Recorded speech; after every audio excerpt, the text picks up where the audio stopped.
ઘણા લોકો જીવનમાં ખૂબ જ મહેનત કરે છે તે છતાં પણ તેમના કામમાં સફળ નથી જતા. હેલો ફ્રેન્ડ્સ, હું પ્રજ્ઞેશ, આપનો એસ્ટ્રોલોજી એન્ડ વાસ્તુ કન્સલ્ટન્ટ.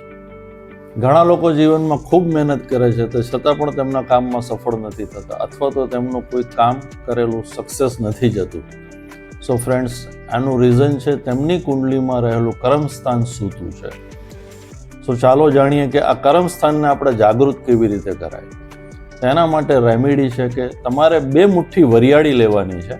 તેને સળંગ રોજ 45 દિવસ કોઈ પણ સરકારી સ્થાનની અંદર દાટવાની રહેશે. સરકારી સંસ્થાન એટલે કે PWDની ઓફિસ છે, કોઈ કોર્પોરેશનની ઓફિસ છે, પોલીસ સ્ટેશન છે કે જ્યાં ગવર્મેન્ટનું સ્ટેમ્પિંગનું કામ થાય છે, ગવર્મેન્ટનો સિક્કો જે પેપર ઉપર લાગે છે, તમામ જગ્યા ઉપર આજે કામ તમે કરી શકો છો, સિવાય કે સરકારી સ્કૂલને છોડીને. આ કાર્યને તમારે સળંગ 45 દિવસ રોજ કરવાનું રહેશે.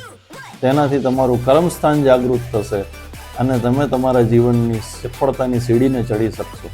તો ફ્રેન્ડ્સ, આ રેમેડી અપનાવી તમારા જીવનને સફળ બનાવો. આવા જ ઇન્ફોર્મેટિવ વિડીયો જોવા માટે મારા વિડીયોને લાઇક કરો, ચેનલને સબસ્ક્રાઇબ કરો, વધુ જાણકારી માટે કોમેન્ટ્સ જરૂર કરો. ફરી મળીશું નવા ટોપિક સાથે. નમસ્કાર.